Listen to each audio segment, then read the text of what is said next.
जय माता दी। आप सभी को शारदीय नवरात्रि की हार्दिक शुभकामनाएं।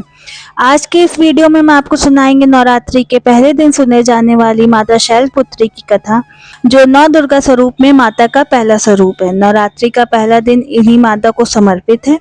प्रथम नवरात्रि में माता शैलपुत्री को प्रसन्न करने के लिए व्रत किया जाता है। साथ ही आप सुनेंगे माता शैलपुत्री की पूरी पूजा विधि। आपसे प्रार्थना है कि यह कथा अंत तक अवश्य सुने, क्योंकि अधूरी कथा सुनने से पाप लगता है। और कथा शुरू होने से पहले हमारे चैनल को सब्सक्राइब करके एक बार कमेंट्स में दिल से जय माता दी अवश्य लिखें। माता शैलपुत्री नवरात्रि के पहले दिन इस कथा को सुन रहे सभी भक्तों पर अपनी विशेष कृपा बरसाइए।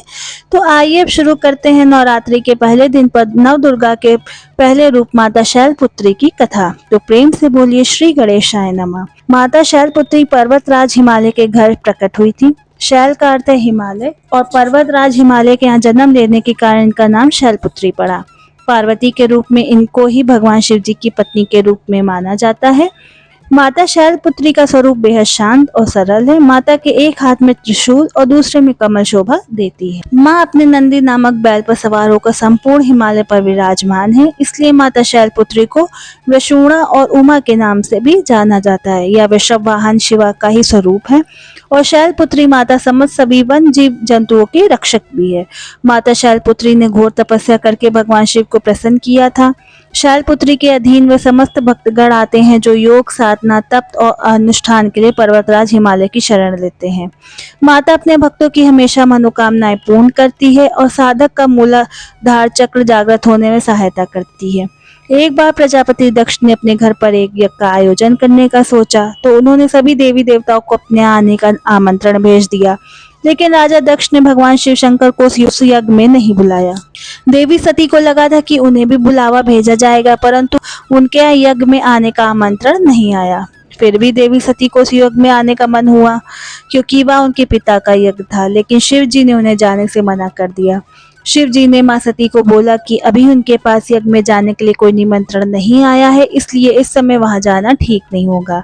फिर भी देवी सती ने उनकी बात नहीं मानी। वो बार बार यज्ञ में जाने का आग्रह करने लगी। आग्रह के कारण भगवान शिव ने उन्हें जाने की अनुमति दे दी।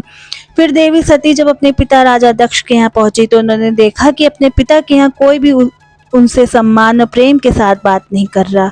वही देवी सती की अन्य बहनें भी उनका तथा शिव जी का मजाक उड़ा रही थी। स्वयं देवी सती के पिता प्रजापति दक्ष ने भी सती का अपमान करने का कोई मौका नहीं छोड़ा। इस प्रकार वहां मौजूद सभी लोग सती माता के साथ रूखा व्यवहार कर रहे थे, लेकिन जब सती जी के माता ने अपनी बेटी को देखा तो उन्हें प्यार से गले लगा लिया, परंतु अन्य सभी का ऐसा व्यवहार देखकर सती माता बहुत अधिक दुखी हो गई।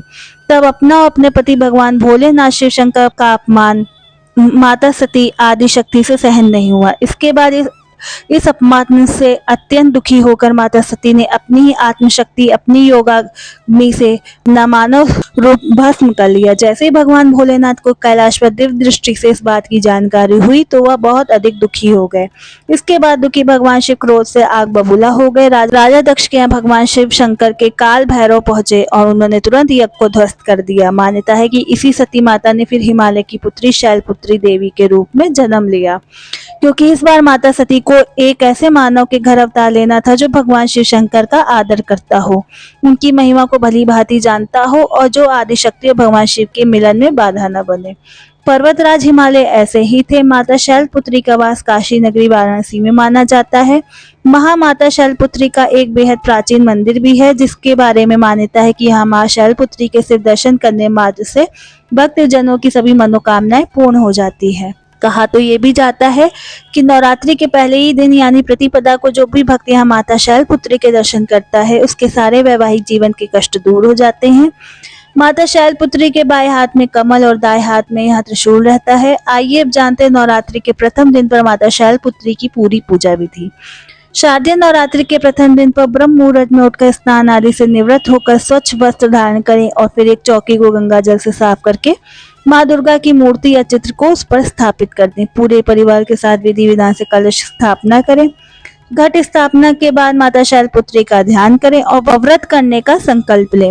माता शैलपुत्री की पूजा षोडश उपचार विधि से की जाती है। इनकी पूजा में सभी नदियां, तीर्थ और दिशाओं का आवाहन किया जाता है। इसके बाद माता को कुमकुम और अक्षत लगाएं। इसके बाद सफेद, पीले तथा लाल फूलों को माता रानी को अर्पित करें। फिर माता शैलपुत्री के सामने धूप दीप जलाएं और 5 देसी घी के दीपक जलाएं।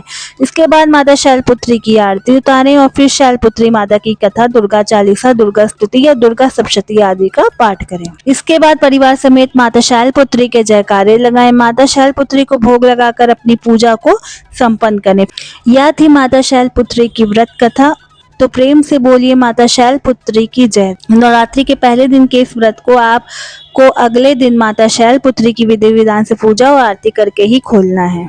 अगर आपको यह व्रत कथा पसंद आई हो तो इसे नवरात्रि में शेयर जरूर करें और ऐसे ही जरूरी जानकारियों और व्रत कथाओं को प्रतिदिन सुनने के लिए हमारे चैनल को जरूर सब्सक्राइब करें। जय माता दी।